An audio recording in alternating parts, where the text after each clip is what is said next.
বুধবার উচ্চ মাধ্যমিক পরীক্ষার্থীদের পূর্বঘোষিত কর্মসূচি ছিল লং মার্চ টু সচিবালয়। কর্মসূচি সফল করতে দুপুর নাগাদ রাজধানীর সায়েন্স ল্যাব মোড়ে জড়ো হন শতাধিক আন্দোলনকারী।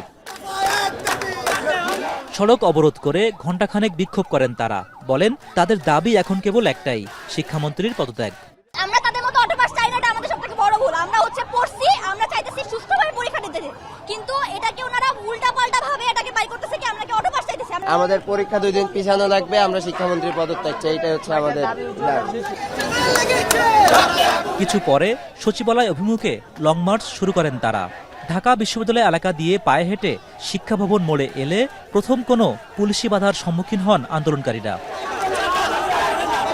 সেখানে আগে থেকেই পুলিশের কয়েক স্তরের ব্যারিকেড বসানো ছিল, প্রস্তুত ছিল জলকামান।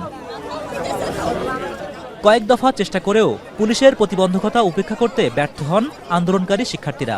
পরে শিক্ষা ভবন মোড়েই অবস্থান করে বিক্ষোভ প্রদর্শন করেন তারা। একটা মিটিং এ বলছে যে শুধু কুমিল্লা বোর্ড এন্ড আদার যে বোর্ডগুলো তারা সুস্থভাবে পরীক্ষা দিচ্ছে, এটা আমরা কোনোভাবে মেনে নিতে পারতেছি না। বাংলাদেশের শিক্ষা ব্যবস্থা উন্নয়ন হওয়া জরুরি, তারপর যাই সে পরীক্ষার উন্নয়ন করক বা পরীক্ষার সিস্টেমটা চেঞ্জ করক।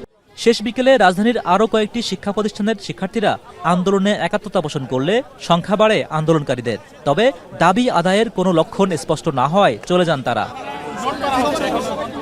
এর আগে দুপুরে একই দাবিতে রাজধানীর উত্তরায় সড়ক বন্ধ করে বিক্ষোভ করেন উচ্চ মাধ্যমিকের পরীক্ষার্থীরা।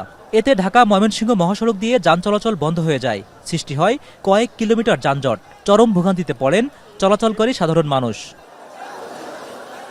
হোসেন জাহিদ, এখন, ঢাকা।